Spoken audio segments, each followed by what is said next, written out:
हरे राम कृष्ण राम कृष्ण जय जय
राम कृष्ण जय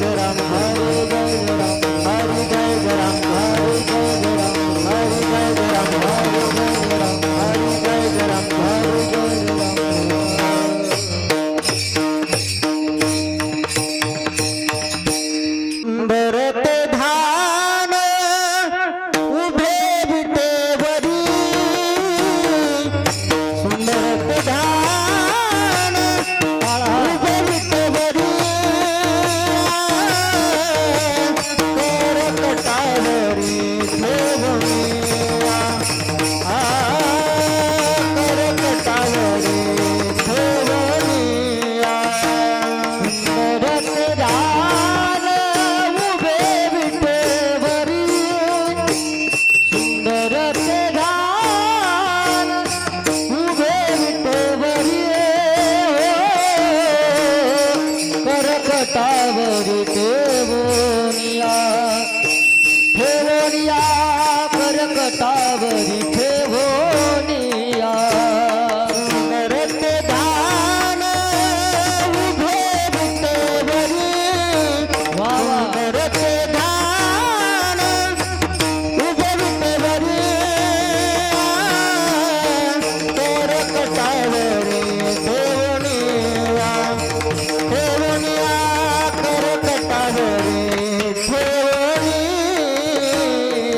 सुंदरत झाल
सिहार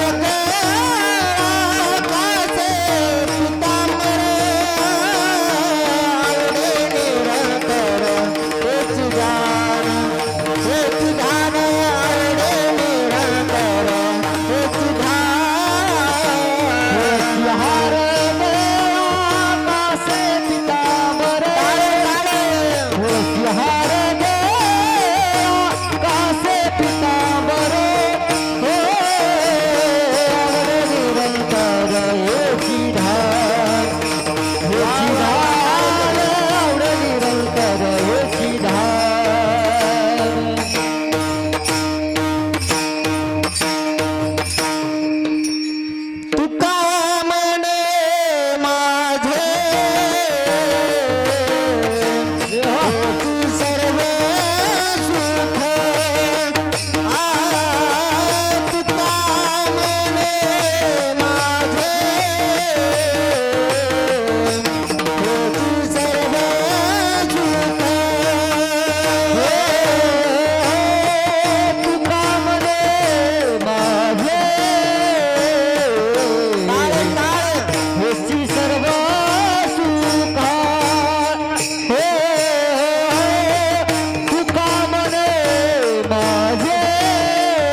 बीज भाजूनी केलेला आहे आम्हा जन्म मरण नाही आम्हा जन्म मरण नाही आम्हा जन्म मरण नाही तुझ बाजून केलेला आहे आम्हा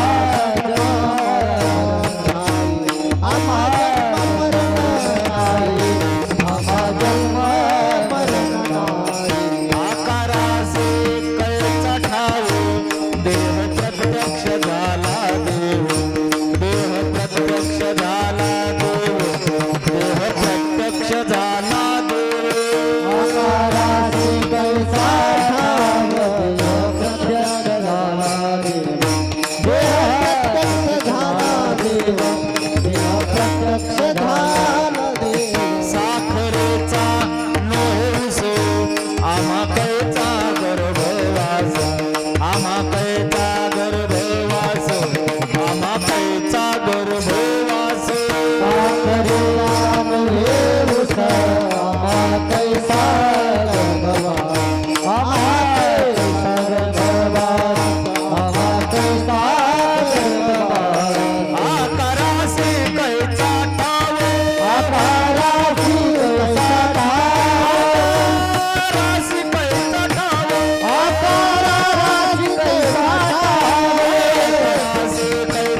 भाजोनी केलेलाही बीज भाजोनी केलेलाही आम्हा जन्म मरण नाही. आकारासी कैचा ठाव देह प्रत्यक्ष झाला देव. साखरेचा नोहे ऊस आम्हा कैचा गर्भवास.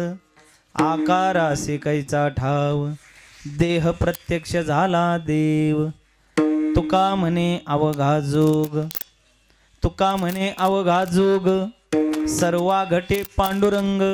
आकारासे कैचा ठाव देह प्रत्यक्ष झाला देव. विठ्ठल विठ्ठल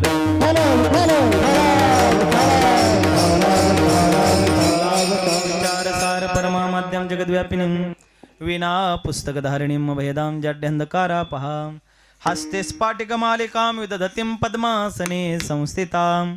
वंदे तां परमेश्वरीं भगवतीं बुद्धिप्रदां शारदां.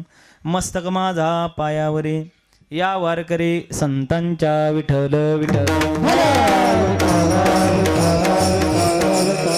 बीज भाजोनी केलेला आहे बीज भाजोनी केलेला आहे आम्हा जन्म मरण नाही. आकारासी कैचा ठाव देह प्रत्यक्ष झाला देव. प्रस्तुत प्राप्त प्रसंगी संप्रप्त सेवेकरिता निवडलेला अभंग श्री क्षेत्र देहू निवासी असणारे श्रीमंत जगद्गुरु श्री तुकाराम महाराज यांचा 4 चरणाचा अभंग असून प्रस्तुत अभंगामधून श्री जगद्गुरु तुकाराम महाराज हे आपल्या जीवनातील स्वात्मस्थिती सांगत असताना 2 उदाहरणाद्वारे सांगतात. विठ्ठल विठ्ठल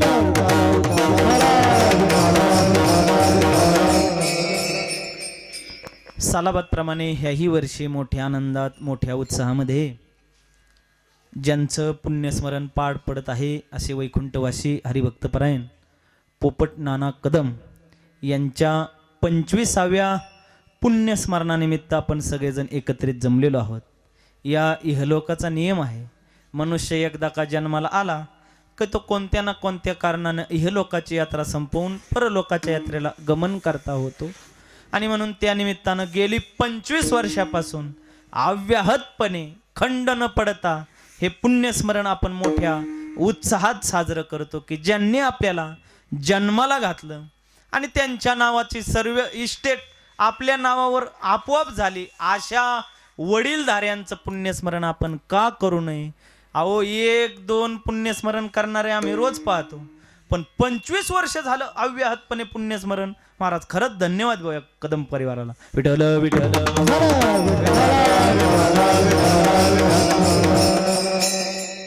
आजची सेवा नैमित्तिक सेवा आहे. कारण शास्त्रकार 2 कर्म सांगतात. एक आहे विहित कर्म आणि दुसरा आहे निषिद्ध कर्म, की जे कधीच करू नका अशा शास्त्रकार आग्रह धरतात. त्याला निषिद्ध कर्म म्हणा, केल्याशिवाय राहू नका. त्याला विहित कर्म म्हणा. विहित कर्माचे 4 प्रकार पडतात: नित्यकर्म, नैमित्तिक कर्म, प्रायश्चित्य कर्म आणि काम्य कर्म. नित्यकर्म कशाला म्हणाल? की जे का करणे प्रतिदिनी, जे दररोज करायचं असतं त्याला नित्यकर्म. उदाहरणार्थ स्नान, संध्या, देवाची पूजा, तुळशीला पाणी घालणं, आई वडिलांचं दर्शन, हे नित्यकर्म आहे. दुसरं प्रायश्चित्य, म्हणजे एखादी चूक आपल्या जीवनात घडली, त्या चुकीतून काहीतरी शास्त्राने आपल्याला बाहेर पडण्याकरता कर्म सांगितलंय, ते कर्म उपभोगणं, याला प्रायश्चित्य कर्म म्हणा. तिसरं कर्म काम्य कर्म, म्हणजे एखाद्या फलाच्या अपेक्षेनं केलं जाणारं कर्म. पूर्वीचे राजे महाराजे पाऊस पडत नव्हता म्हणून पर्जन्य यज्ञ करायचे. पर्जन्यात यज्ञात भवती पर्जन्य, यज्ञ केला का पर्जन्य पडायचं. आणि पोरं संतान प्राप्त होत नव्हतं म्हणून यज्ञ करायचे. म्हणून पूर्वीचे राजे, दशरथ राजाने यज्ञ केला, पुत्र संतान प्राप्त झाले, म्हणून याला काम्य कर्म म्हणा, फलाच्या अपेक्षेनं केलं जाणार. आणि आजचं कर्म आहे नैमित्तिक कर्म. कशाला म्हणायचं? कर्म तेच आहे, पण त्या कर्माला ज्यावेळेस निमित्त प्राप्त होतं, आदरणीय वैकुंठवासी पोपट महाराजांचं जाणं झालं म्हणून आजचं नैमित्तिक कर्म. माऊली ज्ञानोबराय गोड म्हणतात: सोम सूर्यादि ग्रहणे येऊनी करिता ते पार्वणे, जे का माता पिता मरणे अंकित जे दिवस. ज्या दिवशी पौर्णिमेला चंद्रग्रहण, ज्या दिवशी अमावस्याला सूर्यग्रहण, आणि ज्या पवित्र तिथीला आपल्या आई वडिलांनी देह ठेवलाय, अशा तिथी आपल्या जीवनातील नैमित्तिक कर्म आहे. इतर दिवशी केलेली साधना आणि या दिवशी केलेली साधना काही विशेष फलदायी असते. म्हणून या कुटुंबानं मोठ्या थाटात 25वं पुण्यस्मरण आपल्या समोर ठेवलेलं आहे. आणि म्हणून दिवसभर आज मोठमोठे कार्यक्रम आयोजित झाले. दुपारी भजन झालं महिला मंडळीचं 3 ते 5 नियमाचं भजन, की या ठिकाणी कोंडाजी बाबा डेरे वैकुंठवासी गुरुवर्य की ज्यांच्या कृपेने सर्व हा समाज तयार झाला, कोंडाजी बाबांचा नियम त्याचप्रमाणे वाजवणे बाबा असतील, परिसरातली जे थोर मोठे मंडळी होऊन गेले त्यांच्या आशीर्वादाने नियमाचं भजन झालं. 5 ते 6 आदरणीय आमचे मच्छिंद्रनाथ महाराज कदम यांचं सुंदर प्रवचन झालं. नंतर हरिपाठ झाला, फुगड्या झाल्या, भोजन झालं. नंतर आजचं कीर्तन झाल्यावर जागर, आणि जागर झाल्यावर सकाळी पहाट काकडा करून मग सकाळी नाश्ता करून लोक आपापल्या घरी जाणार, असा नित्याचा कार्यक्रम दरवर्षीप्रमाणे मोठ्या उत्साहात साजरा करता. कदम परिवारामागे मोठा परिवार आहे कदम परिवार. त्यांचे आदरणीय नातू आदरणीय मच्छिंद्रनाथ महाराज कदम, पुन्हा त्यांचे बंधू आदरणीय संजय दयाराम कदम, पोपट महाराजांचे चिरंजीव आदरणीय कोंडी भाऊ पोपट कदम, त्याचप्रमाणे त्यांचे 2 चिरंजीव आदरणीय पंडित भाऊ, त्याचप्रमाणे राहुल महाराज. आणि गेल्या 1-1.5 वर्षापूर्वी तीर्थयात्रेला उद्या जायचं, तर आदल्याच दिवशी भगवान परमात्म्याचं आमंत्रण आलं आणि ज्यांना जाणं झालं आदरणीय वैकुंठवासी बाळू महाराज यांचे 2ही चिरंजीव नितेश भाऊ, निलेश भाऊ, आणि यांच्या नातू तर आहेत पण पंतू सुद्धा आहेत महाराज, कृष्णा महाराज, स्वरूप महाराज, अजून काय ऋग्वेद महाराज, मोठे नातू पंतू, असा मोठा कदम परिवार आहे. या कीर्तनाकरता मोहकलवरून आपल्या पितळी दिंडीतील 101 क्रमांकाच्या दिंडीतील सर्व वारकरी आलेले आहेत. मुंबईचे आदरणीय भजनी मंडळाचे अध्यक्ष, सर्वांच्या चरणी विनम्र भावाने अभिवादन करून कीर्तनाला आम्हाला काही बाकीच्यांचं नावं काही माहीत नाहीत. आदरणीय मेदगे महाराज की गेले 25 वर्ष बाबांच्या पुण्यस्मरणाला येतात. आदरणीय गारगोटे महाराज, बरोबर ना, हा, हे नेमाचे भजनी मंडळ मोठ्या प्रेमाने येतात.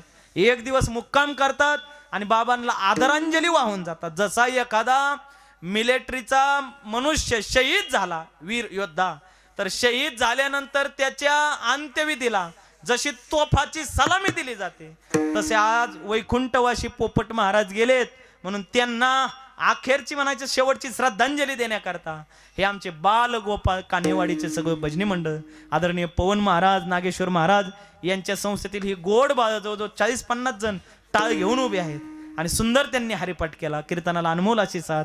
आदरणीय लखन महाराज सुंदर गोड गातात, संगीत विशारद आहेत ते, संगीत अलंकार. आदरणीय आमचे नागेश्वर महाराज मोरे, आणि मृदंग तुम्ही ज्यांचा मागा धरून ऐकताय आदरणीय पवन महाराज. बाळलंय वाळलेलंय पण काय वाजत आहे महाराज, हा, नाही तर काही जाडा असतात पण हातच उचलत नाही त्यांचा, टाक म्हणावं लागतो पुढं टाक. तर आदरणीय पवन महाराज गोड मृदंगाची साथ आहे. माझ्या समवेत आलेले आदरणीय अतुल दादा धारेकर हे पुण्याच्या शेवटच्या टोकावरून आलेत, नगर जिल्ह्याची जिथं बाँड्री तिथून आलेत धावपळ करत, त्यांनाही धन्यवाद. आणि समोर बसलेला महिला मंडळ, आमच्या सोबत नेहमी तीर्थयात्रेला येणारे सर्वच माता भगिनी, पुरुष मंडळ, सगळ्यांच्या चरणी विनम्र भावाने अभिवादन करून सेवेला सुरुवात. विठ्ठल विठ्ठल.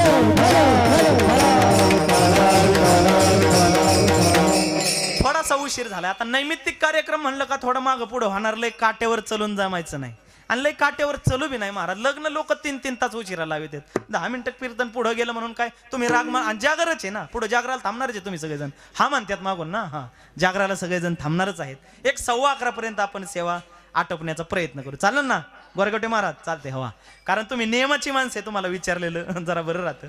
आम्ही बी नियमातच चालतो थोडं. ऐका, अभंग फार गोड आहे.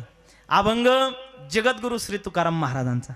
प्रस्तुत अभंगामधून महाराज आपल्या जीवनातील स्वात्मस्थिती सांगतात, पण ती तशी सांगत नाही, 2 उदाहरणाद्वारे सांगतात. मनुष्याने जन्माला आल्यानंतर कोणत्या तरी स्थितीचं आकर्षण घेऊन ती स्थिती प्राप्त करण्याकरता प्रयत्न केला पाहिजे. महाराज म्हणतात, मी जन्माला आलो खरा, पण 8 पिढ्यांचं माझ्या कुटुंबावरती वरदान होतं, त्यांचे आशीर्वाद होते, आणि त्याच आशीर्वादाचा परिणाम 5वीलाच माझ्या गळ्यात पवित्र तुळशीची माळ पडली. इयत्ता 5वीला नाही बरं, जेव्हा 5 दिवसाचा होतो, 6वी काहीतरी कपाळावर लिहिण्याकरता आले, तेव्हा माझ्या वडिलांनी पवित्र तुळशीची माळ गळ्यात घातली. आणि जेव्हा चालायला लागलो तेव्हा इतर लोकांची घरं नाही घेतली, मी पंढरपूरच्या वारीला माझ्या वडिलांनी हाताला धरून नेलं. हे संस्कार माझ्या जीवनात होते, त्याचा परिणाम मला कळाला की मनुष्य जीवनात येऊन काहीतरी प्राप्त केलं पाहिजे. पण खरं सांगू, हल्ली समाज आपण कोणत्या स्थितीत आहोत याचं समाजाचं याकडे दुर्लक्ष आहे. समाजाचं दुर्लक्ष आहेच, यात काही नवल नाही. पण समाजावरती ज्यांचं वरदान आहे, वरदान म्हणण्यापेक्षा नियंत्रण आहे, अशा राजकीय मंडळी सुद्धा स्वात्मस्थितीकडे उद्धाराकडे वाटचाल करताना दिसत नाहीत. कोण कोण? समाज. समान आपली स्थिती उच्च गतीकडे नेण्याकरता अनभिज्ञ आहे. आंधळाचे महाराज आंधळे ते तुका म्हणे संसारे, जिही नाही हरी ओळखेला. जन्माला येऊन हरी प्राप्त करण्याकरता कोणी प्रयत्न करत नाही, स्थिती प्राप्त करण्याकरता प्रयत्न करत नाही. समाज कसा अंधा आहे? समाज अंधा आहे. का अंधा आहे? कारण समाज आपल्या स्वतःच्या हिताबाबतीत जागा असताना दिसतो, पण स्वार्थ पाहता न साधी पराचे हित. स्वार्थ साधिता न पाहे पराचे हित. दुसऱ्याचं हित होतंय का दुसऱ्याचं अहित होतंय याबद्दल समाज लक्ष देत नाही. तोच आपल्याच पोळीवर तूप ओढून घेण्याची पद्धत लावून धरलेली. समोरच्याला मिळतंय का नाही याच्याबद्दल समाज लक्ष देत नाही. दोन्ही भावाचं कुटुंब होतं. भाऊ रानात गेला, येताना तसा आला नाही, रिकामी हाती ऊस घेऊन आला. ऊस घेऊन आल्यानंतर अंगणात पोरं खेळत होते. स्वतःचं पोरग खेळत होत आणि भावाचं बी खेळत होत. एक जण म्हणले काका आले, काका आले, आणि एक जण म्हणला बाबा आले, कारण स्वतःच होतं ना. आल्यानंतर पोरं म्हणले बाबा, कोणी म्हणलं काका, दे ऊस. आता दोन्ही पोरं खेळत होती, एकच ऊस आणला. मग काय केला त्याने? मांडीवर केली, मांडीवर ऊस मोडला. मोडल्यानंतर पोरं हा घ्या ऊस. समाज कसा स्वार्थी? पोरं हा घ्या ऊस. दोन्ही पोरं पळत आली, एक भावाचं आणि एक स्वतःचं. पण गंमत अशी झाली, जिथून बुडा काढला ऊस होता तिकडं आलं भावाचं पोरग, आणि वाड्या काढला ऊस होता तिकडून आलं स्वतःचं पोरग. महाराज ती पोरं जवळ आल्यावर पोरं हा घ्या ऊस. पोरं जवळ आली का त्याने केलं ना असं, पोरं हा घ्या ऊस. लगेच भावाने पाहिलं. भाऊ म्हणला दादा काय बस वाटणीला. ते म्हणला का? तुझा स्वार्थ कळाला म्हणला मला. का असं होतं? आता असं झालं. स्वार्थ साधिता न पाहे पराचे हित. हित साध्य करत असताना दुसऱ्याचं हित होतंय का अहित होतंय, समाज याच्याकडे लक्ष देत नाही. महाराज समाजावरती ज्यांचं नियंत्रण आहे असे राजकीय मंडळी सुद्धा अनभिज्ञ आहेत. एका गावात निवडणूक झाली, झाल्यानंतर सरपंच निवडून आले. थेट सरपंच होते. निवडून आल्याबरोबर ते म्हणले आपल्या कामाची काहीतरी चुणूक दाखवलीच पाहिजे, म्हणून गावात रस्त्याच्या कडेला, रस्त्याच्या दोन्ही बाजूला त्यांनी पथ दिवे लावले. रस्त्याच्या दोन्ही बाजूला दिवे लावले आणि महाराज गाव असं रोषणाईत चमकायला लागलं. आता म्हणला बघा सरपंच झालो, कस काय गाव चमकतंय? लोक म्हणले हा हा हा. पण दुसऱ्या दिवशी म्हणला चला आपण गाव कस काय चमकतंय बघू. दिवस मागावा निघाल्या तर रस्त्याच्या दोन्ही बाजूनी अंधार. अंधार म्हणल्यावर आता शेजारी पिये चालतच होता. म्हणलं हे कोणी फोडले? त्याला आत्ताच्या आत्ता हाता खालून काढायचं. कोण म्हणतंय? सरपंच. तो पिये हळूच कानात म्हणला सरपंच काय तुमच्याच धाकल्या पोरांनी फोडलेत? असं का? उद्या संध्याकाळपर्यंत लावून काढा. आहे का? स्वार्थ साधिता न पाहे पराचे. दुसऱ्याच्या डोळ्यातलं लोकाला कुसळ दिसत, पण स्वतःच्या डोळ्यातलं मुसळ दिसत नाही. विठ्ठल विठ्ठल. समाज स्वार्थी.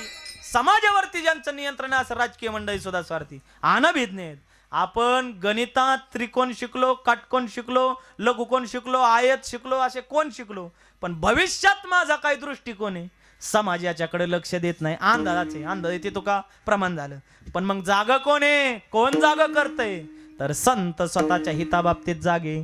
स्वतःच्या हिताबाबतीत जागा एवढंच नाही तर समाजाने जाग व्हावं याकरता प्रयत्न. जगजोगी जगजोगी जागे जागे बोलती. तुम्ही जागे व्हा, स्वहित प्राप्त करण्याकरता प्रयत्न करा. म्हणून तुकाराम महाराज आपलं स्वहित प्राप्त करण्याकरता आपल्या स्थितीचं वर्णन करतात. स्थितीचं वर्णन पाहू आपण, पण महाराजांच्या जर आपण गाथ्याचा नीट दांडोळा घेतला तर महाराजांच्या गाथ्यात अनेक प्रकरण आले. तुम्ही ऐकताय सगळेजण का? तुम्हाला एकदा चहा सांगायचा नको ना? ऐका, आवाज येतोय माझा सगळ्यांपर्यंत. ऐका, स्वात्मस्थिती सांगतात महाराज. तर महाराजांच्या गाथ्याचा जर आपण नीट अभ्यास केला तर बऱ्याच स्थितीचं वर्णन केलंय महाराजांनी. महाराजांच्या गाथ्यात स्वात्मस्थिती बरोबर महाराजांनी कलियुगाच्या स्थितीचं वर्णन केलं, साधकाच्या स्थितीचं वर्णन केलं, साधूच्या स्थितीचं वर्णन केलं, बोंधूच्या स्थितीचं वर्णन केलं. असे 5-6 प्रकारे महाराज वर्णन करतात. महाराजांनी सुरुवातीला कलियुगाच्या स्थितीचं वर्णन केलं. काय काय होणार कलियुगात 4 अंगाने महाराज सांगतात. आईसे कलियुगामुळे झाले धर्माचे वाटोळे, झाले धर्माचे वाटोळे, झाले धर्माचे वाटोळे.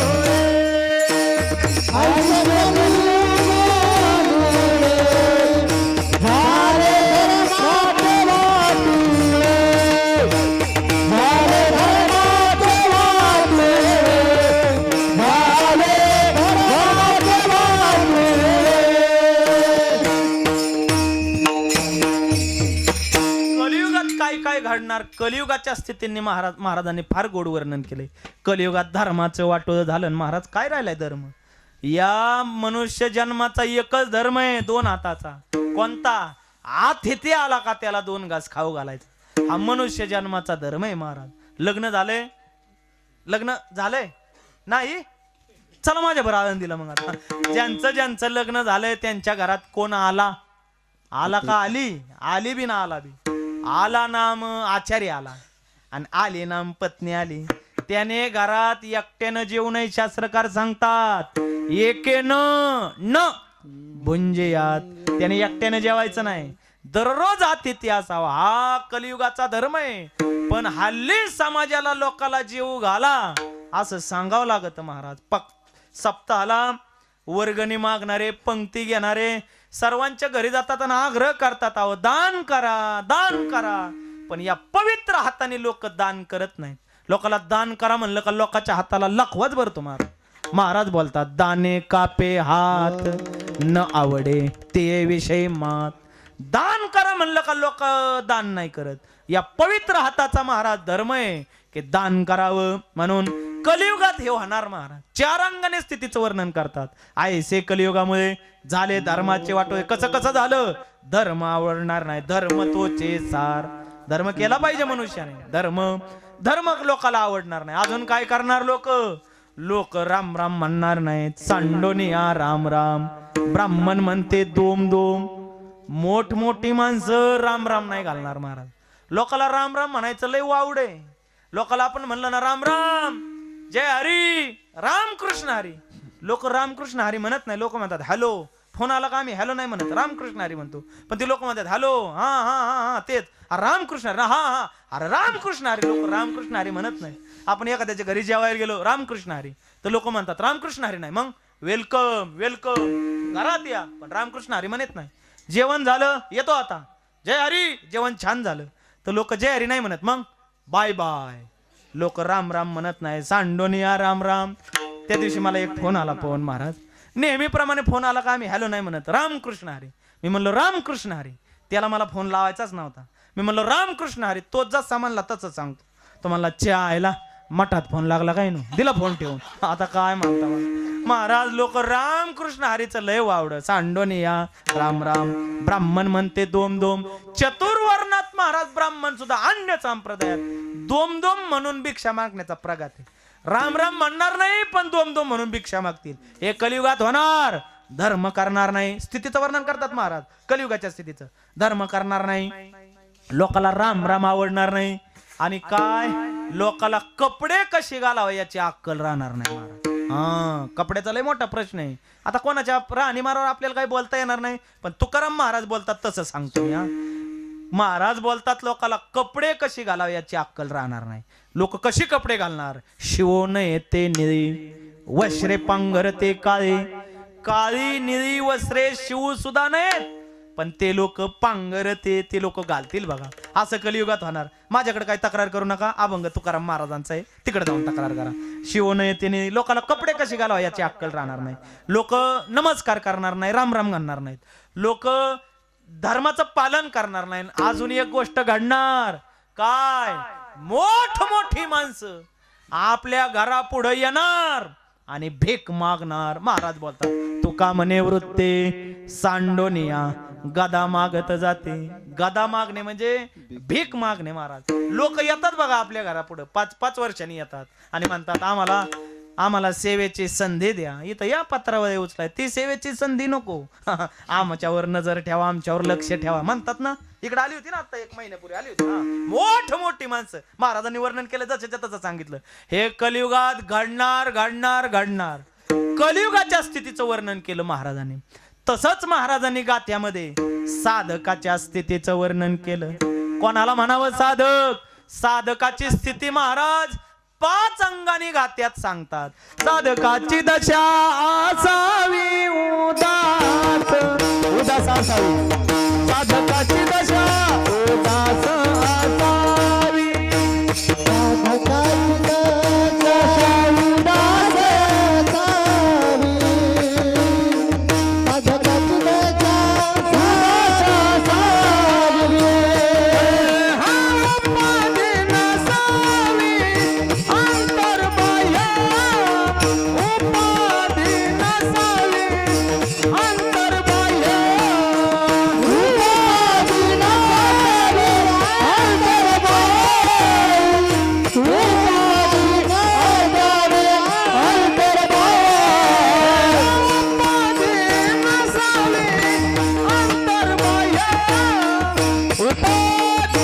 नसावी अंतर्बाह्य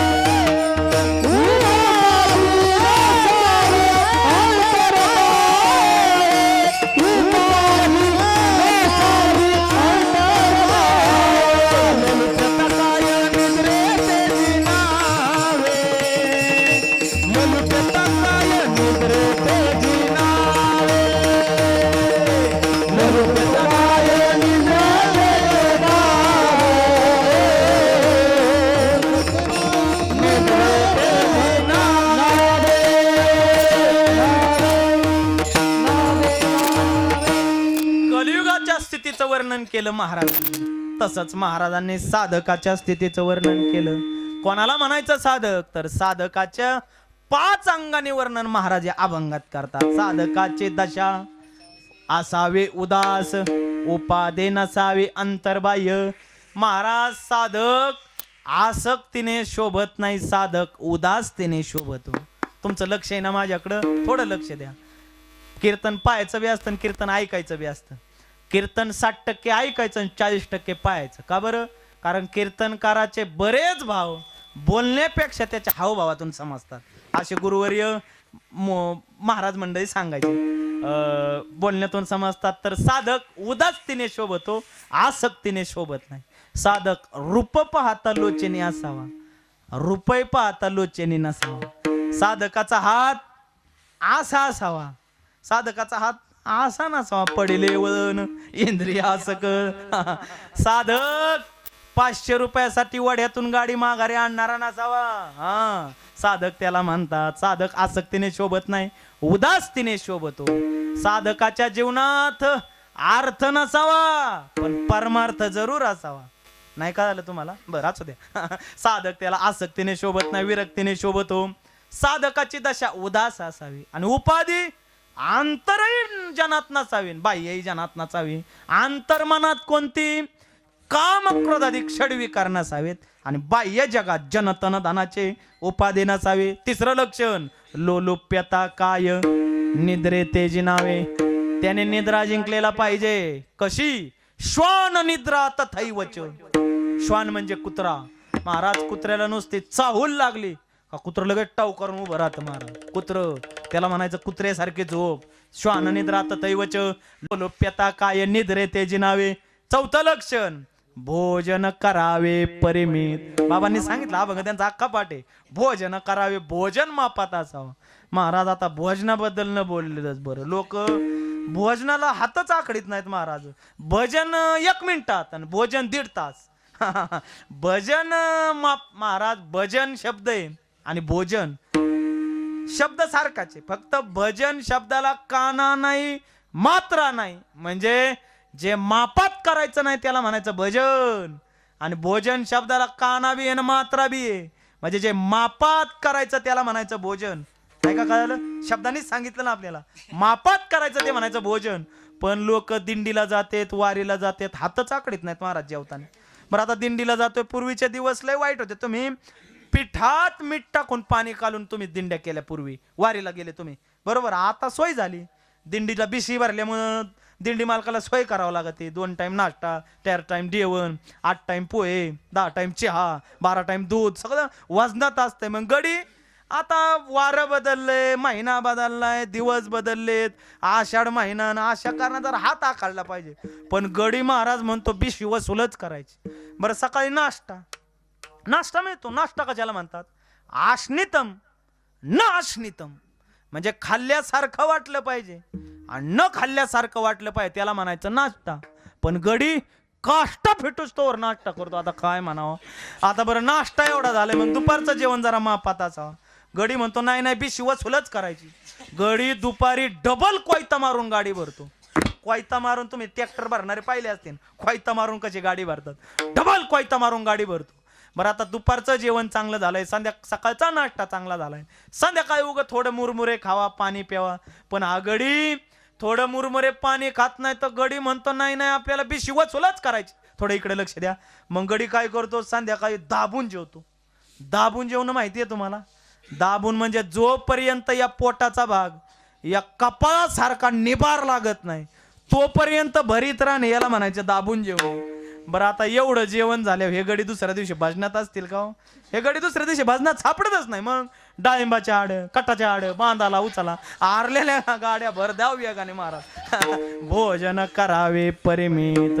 महाराज चौथं लक्षण सांगतात. पहिलं लक्षण आसक्ती नसावी, उपाधी नसावी अंतर्बाह्य, त्याची झोप मापात असावी, लोलुप्यता काय निद्रे त्याची नावे, भोजन करावे परिमितन. पाचवं लक्षण सांगतात लोकांते एकांते श्रेयांशी संभाषण, प्राण गेल्या जाण करू नये. पाचवं लक्षण सांगतात की लोकांतात एकांतात स्त्रियांशी बोलायचं नाही. रंगनाथ गुरुजी परभणीकर होते, आमच्या संस्थेचे विद्यार्थी, संस्थेचे शिक्षक. त्यांचा पंढरपूरला चातुर्मास चालायचा. आणि मग चातुर्मासात एक मुलगा आला, म्हणला गुरुजी माझ्या आईची अशी इच्छा आहे की तुम्हाला तिला एकांतात काय भेटायचंय, 2 शब्द बोलायचे. एकांतात भेटायचंय, 2 शब्द बोलायचेत. बोलता येणार नाही, भेटता येणार नाही. पण ते रोजच पोरग येऊन गुरुजींना म्हणायला लागलं गुरुजी माझ्या आईची इच्छा आहे तुम्हाला एकांतात भेटायचं, 2 शब्द बोलायचेत. गुरुजी म्हणले तुला सांगितलं ना काल भेटता येणार नाही. पण त्या पोराने महाराज 8 तासच धरला. 10 दिवस गुरुजींचा पिछाच सोडला नाही. गुरुजी म्हणले आता जाऊ दे, याला परीक्षाच घ्यावं लागेल याची. गुरुजी म्हणले उद्या येताना तू तसा एकटा येऊ नको, तुझ्या आईच येताना एक पातळ घेऊन ये, पातळ लुगडं साडी घेऊन ये. तो म्हणला ठीक आहे. काय केलं गुरुजींनी? काय नाही, गुरुजींचं स्नान झालं, बाहेर पटांगणात वलन बांधली होती, वलनीला गुरुजींनी फक्त धोत्रा शेजारी ती साडी वाळत घातली.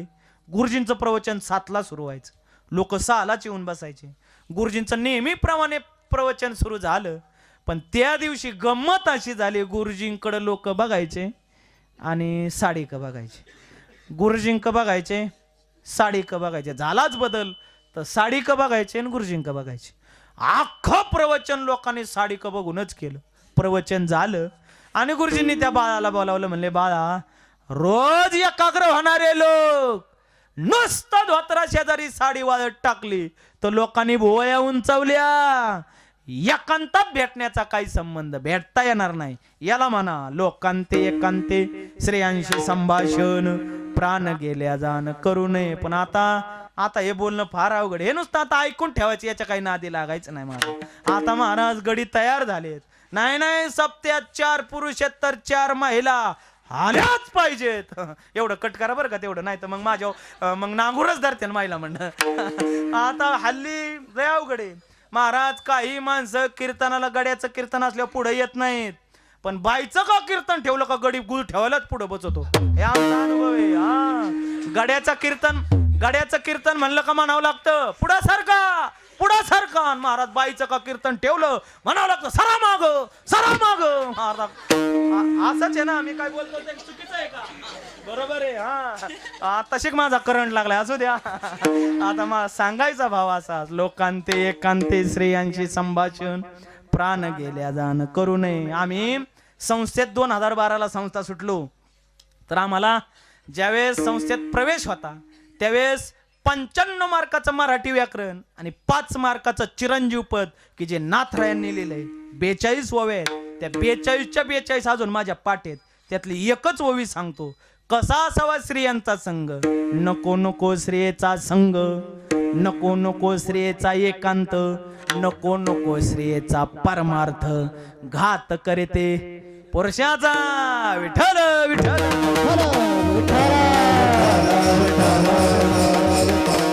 महाराज वयस्कर आहेत पण कीर्तना करता सोयीस्कर आहेत. विठ्ठल असू द्या.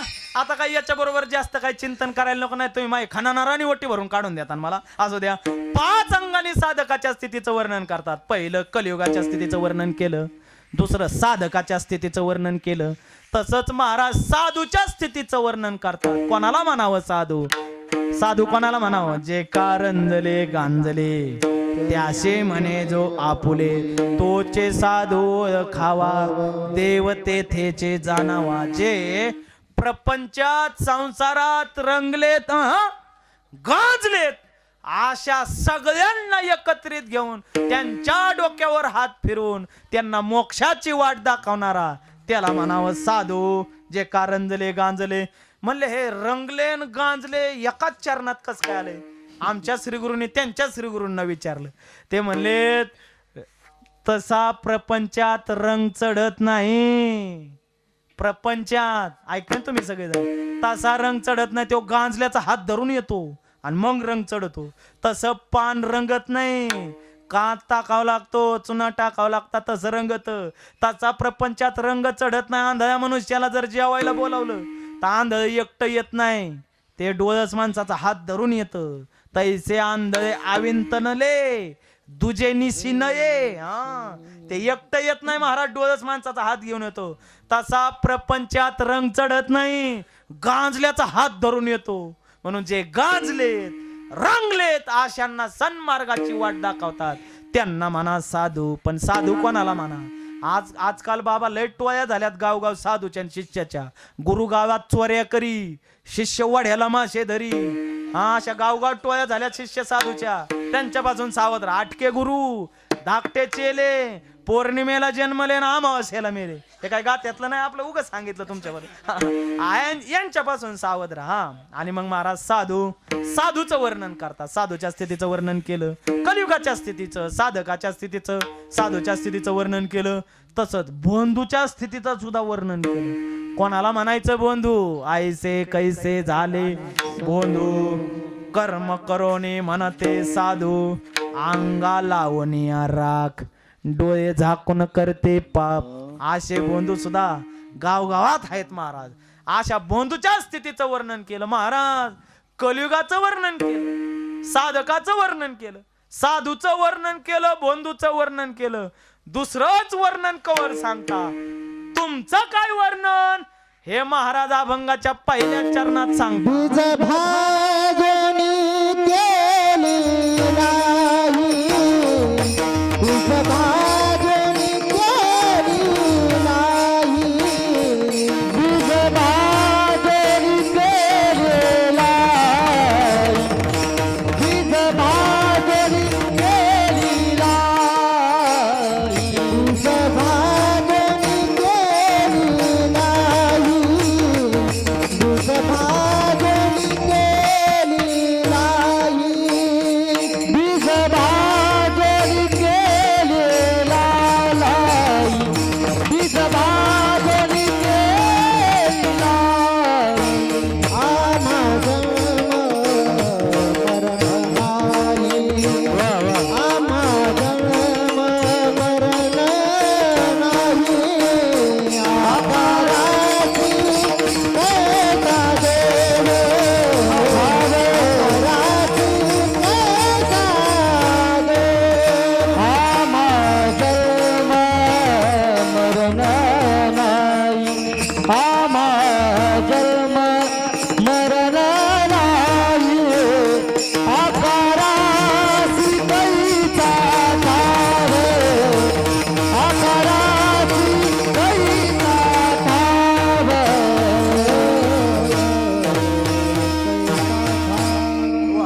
महाराज बोलतात, ऐका तुम्ही बाकीच्या स्थितीचं वर्णन ऐकलं, आता माझ्या स्थितीचं वर्णन ऐका.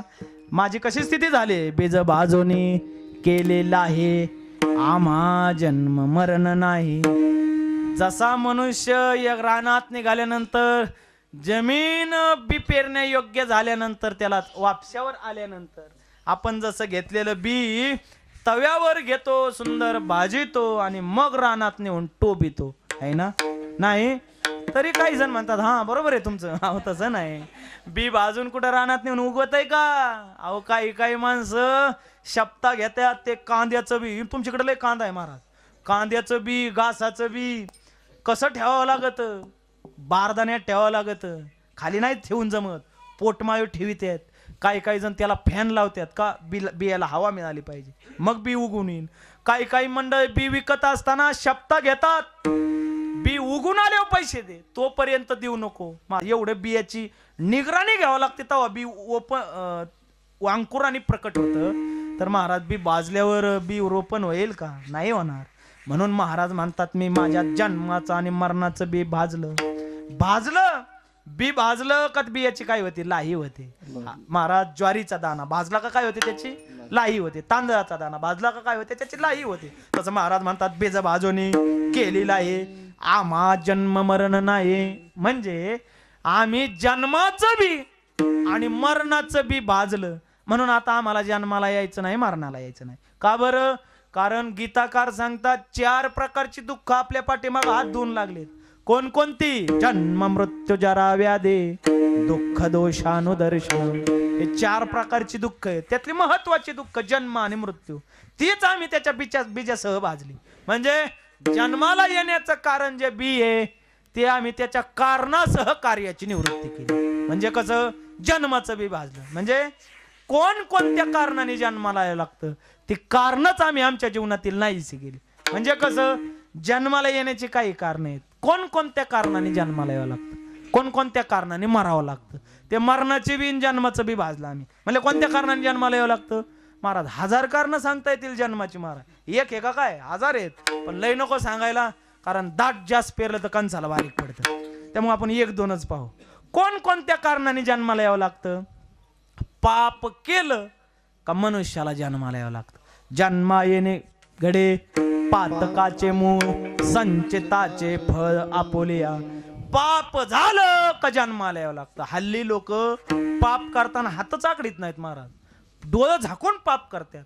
त्या मांजरीला वाटतं मी डोळं झाकल्यात म्हणून मालकाला दिसत नाही दूध पिताना. हा मांजरीचा लय गोड गैरसमज आहे महाराज. मांजरा जगाच्या नायकाला दिसत नाही आपण पाप करताना. पण लोक पाप करताना हातच आकडीत नाहीत महाराज. त्या दिवशी एक जण आम्हाला मंदिर दाखवत होता. देवाचं मंदिर पुजारी मंदिर दाखवत होता. आणि मंदिर दाखवता त्या पुजाऱ्याला तलब झाली कशाची? बिडी प्यायची.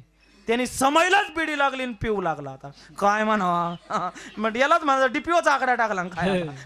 महाराज लोक पाप करताना हात आकडीतच नाहीत. आता पाप करताना काय सांगावं लोकाला. किती लोक पाप करतात. पाप केलं का जन्माला यावं लागतं. उदाहरण सांगा. उदाहरण त्रिभुवनातलं नाही स्वर्गातलं उदाहरण आहे. कोणात्या? म्हणजे इंद्राच्या दरबारातलं. 33 कोटी देवांचा देव इंद्र. त्या इंद्राच्या दरबारात एक सेवक होता. काय त्याचं नाव? देवलोकी इंद्र सेवेसे सादर भूतसेन चाकर होता. तिथे भूतसेन नावाचा चाकर. काय त्याचं काम? काय नाही. इंद्राची गादी झटकायची. इंद्राची गादी झटकली का त्याच्यावर बेडशीट टाकायची. 2 उश्या ठेवायच्या. रूम झाडायची. रूमची कडी लावायची आणि बाहेर यायची. एवढंच त्याचं काम.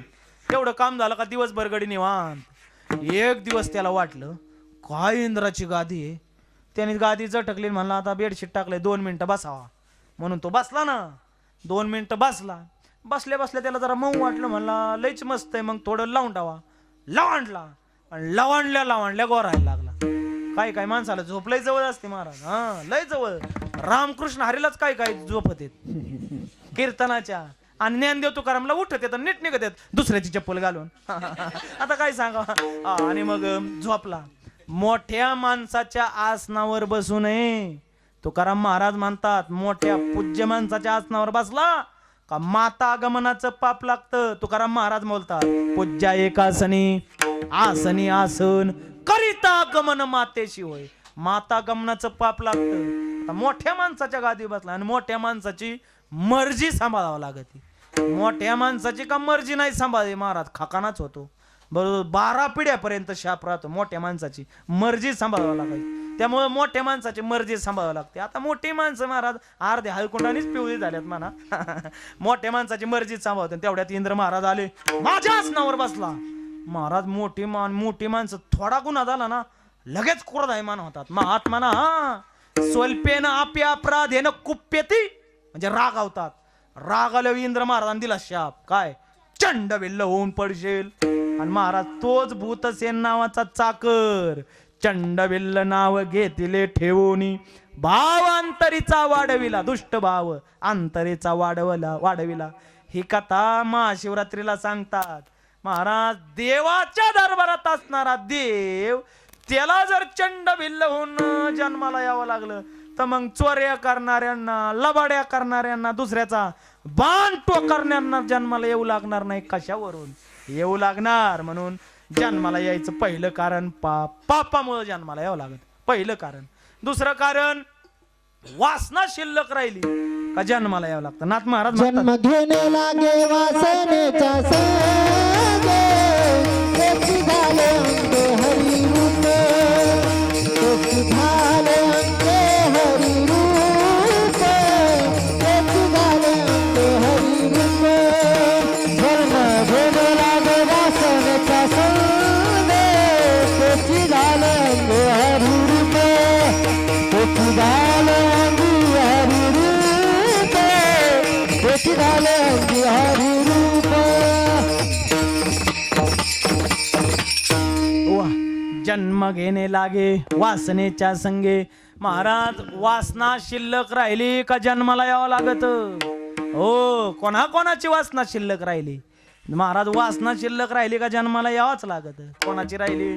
आता साध्या माणसाची राहिली यात नवल नाही, पण आपल्या पाठीमाग जरी तपाचा हिमालय असला आणि वासना शिल्लक राहिली का जन्माला यावं लागतं. वासनेचा संग होय अंतकाळी, परी तपोबळे जन्मधरे. विठ्ठल विठ्ठल.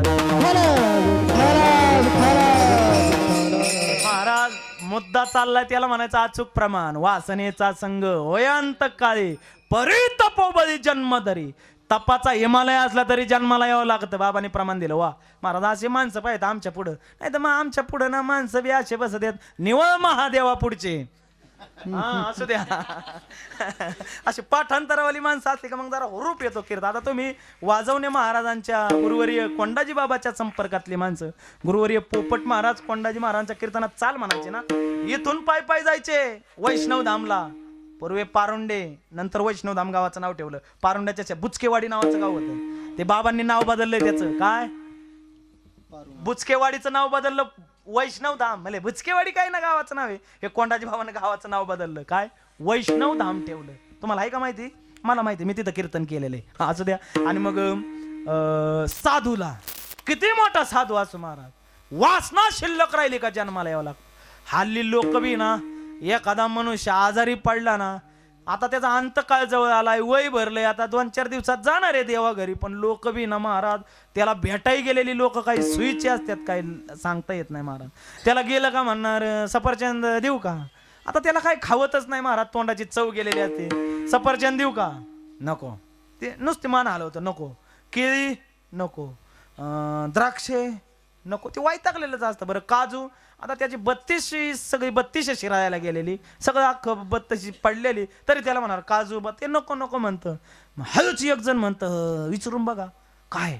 मग एक जण हळूच म्हणणार पांढरे लिंब खाऊ वाटत आहेत का.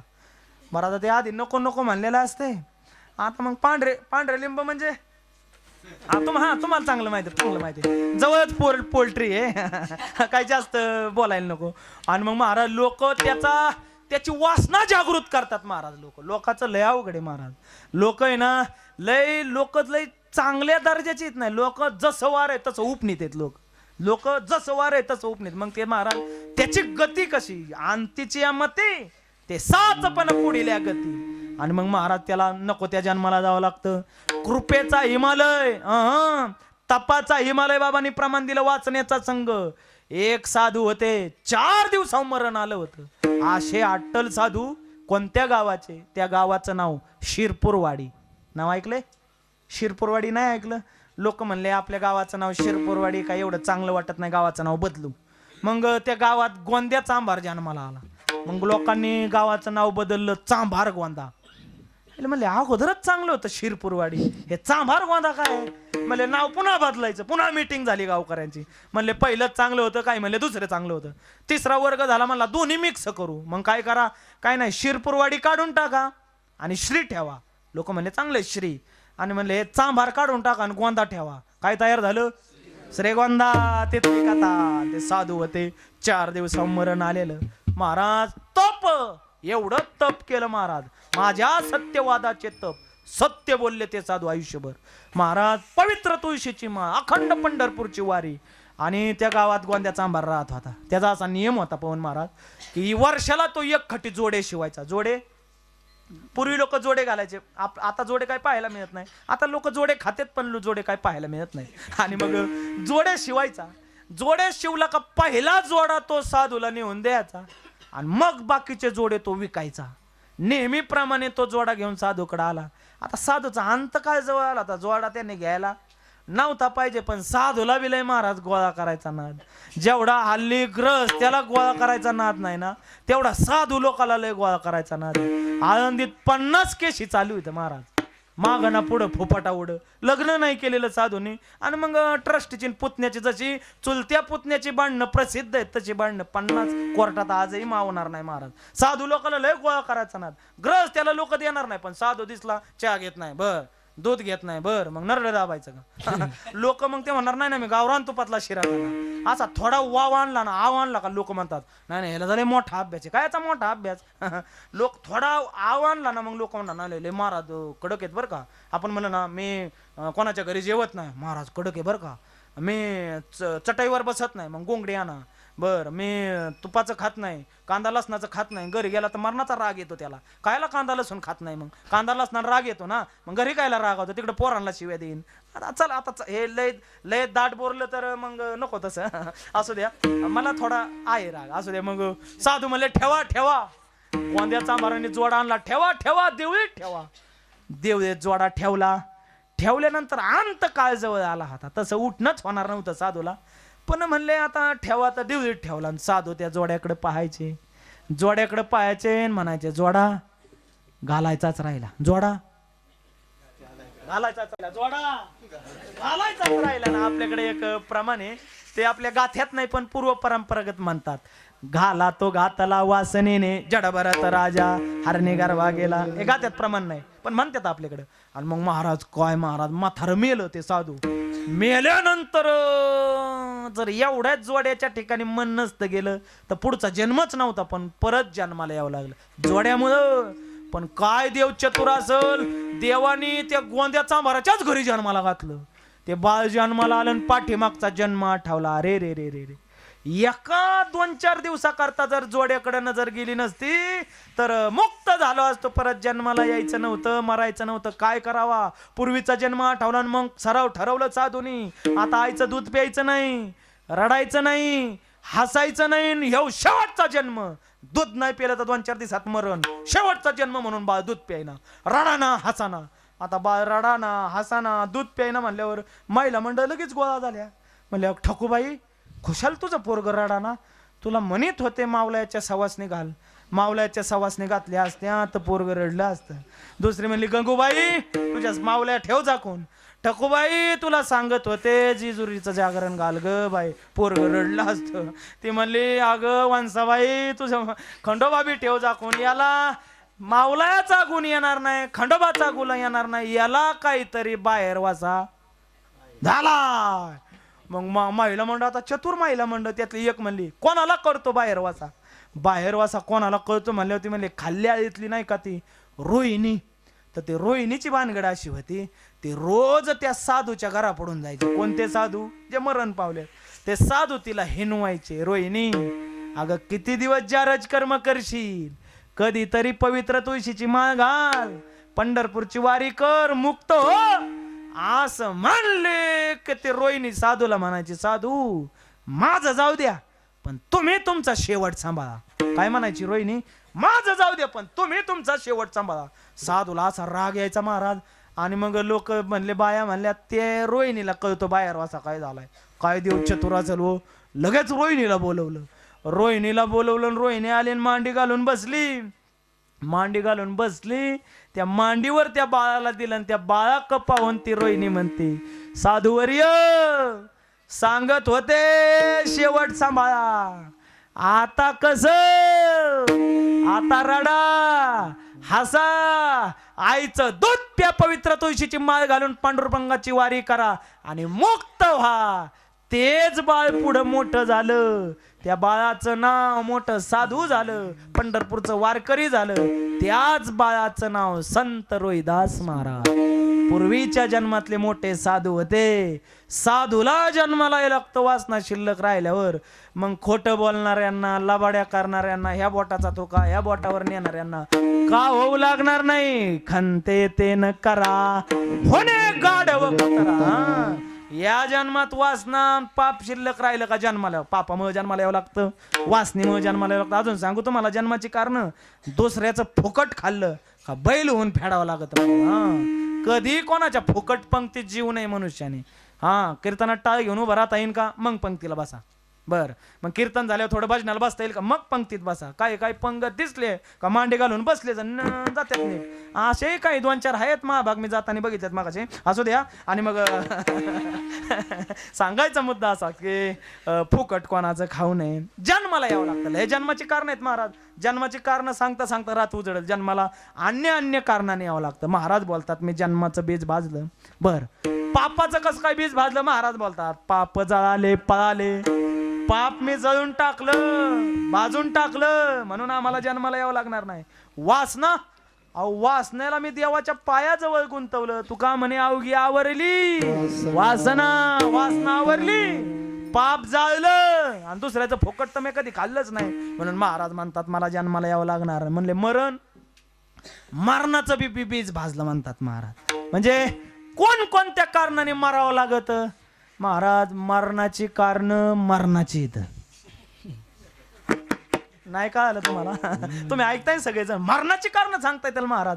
कोणत्या कारणाने मरण गाठीत महाराज? मनुष्याला मरण 4-5 कारणाने, 4-5 कारण सांगतो मी. मनुष्याला कोणत्या कारणाने मरण येतं, म्हणजे मरण कोणत्या कारणाने गाठतं. मनुष्य जास्त इंद्रियाच्या अधीन गेला का त्याला मरण गाठतं. मरण गाठे इंद्रियाद्वारे मरण गाठी. इंद्रिय जास्त भोगायला दिले की मनुष्याला मारावं लागतं. शास्त्रकार सांगतात भोगान भोगता वयमेव भोगता, तपोन तपता वयमेव तपता, तृष्णान जीर्णा वयमेव जीर्णा, कालो न यापे वयमेव याता. या कालाच्या ओघात किती आले किती गेले.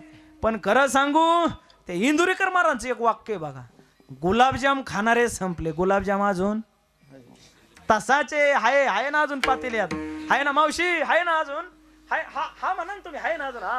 गुलाबजाम खाणारे संपले, गुलाबजाम अजून तसाच. टीव्ही पाहणारे संपले, टीव्ही अजून तसाच. अजून काय सांगू तुम्हाला, गुलाबजाम खाणारे संपले, गुलाबजाम अजून तसाच. फक्त पूर्वी गोल होता, आता आडवा केलाय, फरक एवढाच आहे. पण महाराज भोगानं भुगता वयमेव भुगता, भोगणारे संपले, भोग अजून तयार आहे. महाराज सांगा खांदा देणारे संपले का खांदेकरी संपले? बोला ना. नाही मला नाही सांगायचं, काय जास्त बोलायचं नाही मला. सगळा महाराज भगवंताचा भक्त वर्ग इथं. मला सांगायचा मुद्दा, भोगले का मारावं लागतं. इंद्रिय जास्त भोगले, जास्त मोबाईल पाहिला का टीव्ही लागणार, अंधत्व येणार, अंधाऱ्या येणार डोळ्याला, डबल दिसणार, टिबल दिसणार. जास्त मोबाईल बघितला का, जास्त गोड खाल्लं का डायबिटीज होणार. अजून काय सांगू आता तुम्हाला. भोगले का महाराज भोगे रोगे जोडून या दिले. आणि भोगला का रोग येणार, आणि रोगाने मरण येणार, दुसरं काय होणार. म्हणून इंद्रियाच्या द्वारे मरण गाठे. इंद्रिय जास्त भोगले का मरावं लागतं. इंद्रियाच्या द्वारे मरण गाठे. अजून कशाने मरावं लागतं महाराज? विक्षेपाने मरावं लागत. विक्षेप झाला का मरावं लागतं. भजनी विक्षेप त्याची पाय मरण. भजनात विक्षेप झाला तर लोक पूर्वीची काही उदाहरणं आहेत महाराज. भजनाचा विक्षेप झाला, आमच्या धुंडा महाराज देगलूरकर पहा, त्यांच्या पती गेले विक्षेपानं, मेले महाराज, विक्षेपाने मरतात मनुष्य. म्हणून भजनात कीर्तनात सहसा मनुष्याने विक्षेप होईल असं वागू नये. त्याचा मरण इतकं पाप लागत. भजने विक्षेप त्याची पायी मरण. विक्षेपाने मारावं लागतं. अजून कशाने? वियोगाने मारावं लागतं. काय तुम्ही हसले, विक्षेप करायचा लय लोकाला ना, सप्ताच कसा होतोय बघतो. महाराज लोक म्हणतात मांजर आडवं गेली तर काम होणार नाही. असं नाही, माणूस आडवा गेलं तर काही माणसं सप्ताह बंद पाडतात. आता काय सांगता तुम्हाला. विक्षेपाने मारावं लागतं. अजून कशाने? इंद्रियाच्या द्वारे मरण गाठे. विक्षेपाने मारावं लागतं. वियोगाने मारावं लागतं. जीवी चित्ती जीवना संगे मत्स्या मरण त्या वियोगी. मासा पाण्यात असतो, पाण्यातला मासा बाहेर काढला का जीवी जिती जीवन त्याचं हेच पाणी आहे. पाणी हे ज्याचं जीवन, तो मासा बाहेर काढला का मरतो. वियोगाने मारावं लागतं. ते जयललिता वारली बघा. वारली ना? वारली का? नाही तुम्ही म्हणायचं वारली ती असायची जीत, निघायची माया माग लाटणं घेऊन. जयललिता वारली तर दुसऱ्या दिवशी पेपरला बातमी आली होती 200 माणसं मेली महाराज. कशामुळं? जयललितेचा वियोग सहन नाही झाला. वियोगाने मरावं लागतं. कोरोनात एक मोठा डॉक्टर MD 9व्या मजल्यावरून त्याने उडी खाल्ली. का बरं? तिला वियोग झाला. कशाचा झाला? पेपरला बातमी आली होती, तुम्ही वाचला असाल. वियोगाने मारावं लागतं, इंद्रियाने मारावं लागतं, विक्षेपाने मारावं लागतं, वियोगाने मारावं लागतं. अजून कशाने मारावं लागतं? अन्य रसाचं सेवन केलं का मारावं लागत. विषाचे ते किडे दुग्धी मरे महाराज. विषात किडे असतात. विष पेल्यावर मनुष्य काय होतो? बोला ना. नाही मरत? आणू का 2-4 लिटर? विष पेलं का मनुष्य मरतो. त्या विषात काही किडे असतात. त्या विषातले किडे जर सूक्ष्मदर्शनी बाजूला काढले, आमीबाप ते नसतं का आमीबाप शोधायचं मशीन, त्याचे किडे जर त्यातले बाहेर काढले आणि ते का दुधात टाकले का दुधात टाकल्या मारतात. कशातले किडे? विषातले. विषातले किडे दुधात मारतात. का? कारण विष हा त्यांचा मुख्य प्राण आहे आणि दूध हा अन्य रस आहे.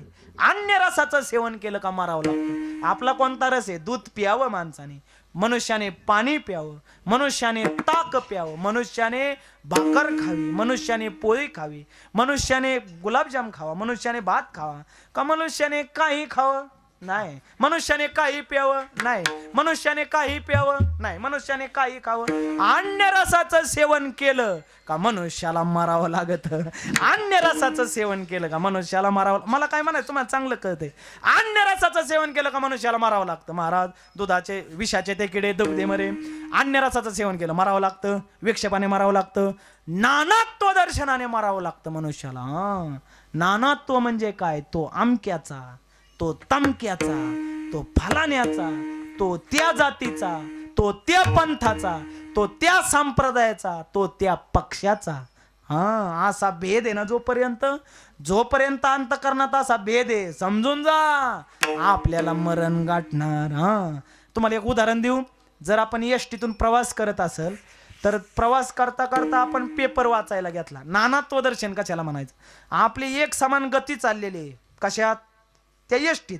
आणि जाता जाता आपण त्या डोळ्याची गती महाराज एका केंद्रित करतो पेपरवर आणि मग बारीक वाचायला लागलो का थोड्या वेळानंतर डोकं उठत, डोकं दुखत. नाही, ज्यांना आहे त्यांना म्हणतोय मी. डोकं दुखतं ना. असा तुम्ही कधी विचार केलाय? गाडीत जाता जाता पेपर वाचला, डोकं दुखत. बोला ना, हे विज्ञान सांगतोय मी तुम्हाला. नानात्व दर्शन म्हणायचं. आपलं स्पीड कोणच्या गतीने ना आपण ते डोळ्याचं तीव्रता कमी केली आणि एका गोष्टीवर स्थिर केली म्हणून डोकं दुखत. याला म्हणायचं नानात्व दर्शन. नानात्व दर्शनानं मारावं लागतं. महाराज बोलतात असे अजून 5-50 कारण सांगाल कोणकोणत्या कारणाने मारावं लागतं. पापाचं आधिक्य झालं मारावं लागत. दुसऱ्याला लुबाड, आता लय कारण सांगता येतील मारावं लागतं. पण महाराज म्हणतात नानात्व दर्शन आमच्या जीवनात नाहीत. का बरं? कारण एक धरेला चित्ते आम्ही रघुमाईचा पती. नानात्व दर्शन नाही. एक गावे आम्ही विठोबाचे नाम. नानात्व दर्शन नाही. बर अजून काय म्हणले? आमच्या जीवनात विक्षेपच होत नाही. का बरं? एक जण आला होता आमच्या जीवनात विक्षेप करायला. काय केलं त्याने? विठ्ठल विठ्ठल भजन म्हणत होतो मी आणि मग आम्ही बाहेर दिशेला गेलो तर एक जणांनी जीप धरली माझी, तर माझ्या रोमात विठ्ठल विठ्ठल आलं. सांगा मला विक्षेप झाला का? आमच्या भजनात विक्षेप होत नाही. आता सगळी उदाहरणं लावून घ्या. महाराज बोलतात अशी अन्य आकारासी कैसा ठावा, आकारासी कैसा ठावा, आकारासी कैसा ठावा, आकारासी कैसा ठावा, आकारासी कैसा ठावा,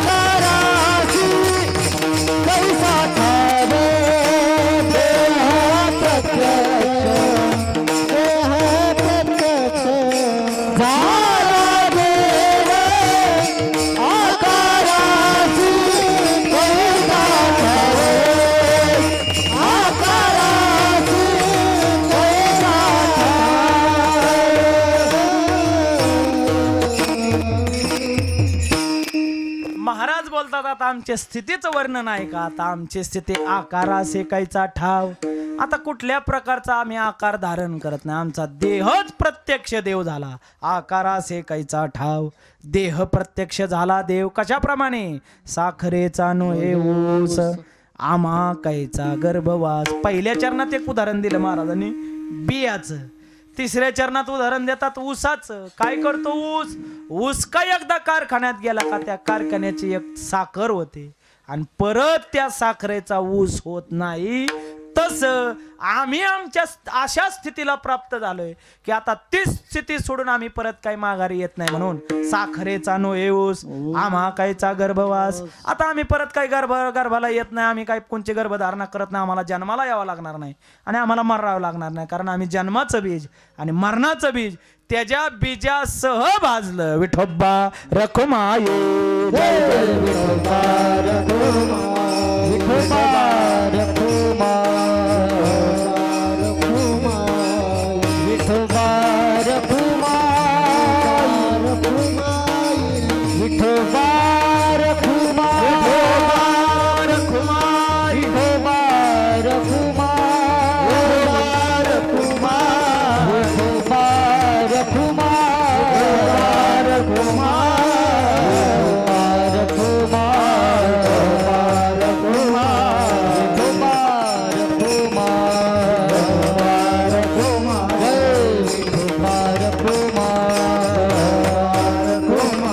विठोबा रखुमा, रखुमा, विठोबा रखुमा, रखुमा, विठोबा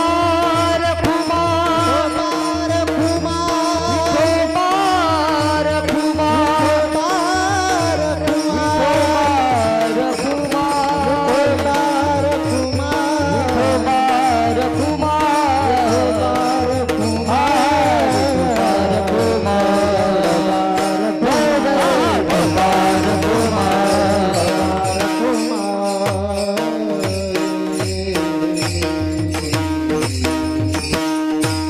महाराज बोलतात मी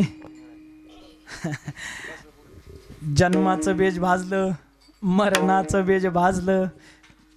त्याच्या बीजासह मी जन्माचं बीज भाजलं, मरणाचं बीज भाजलं आणि बीजाची लाही झाली. कशाप्रमाणे? दोन उदाहरणं देतात महाराज. बीजाचं उदाहरण दिलं, ऊसाचं उदाहरण दिलं.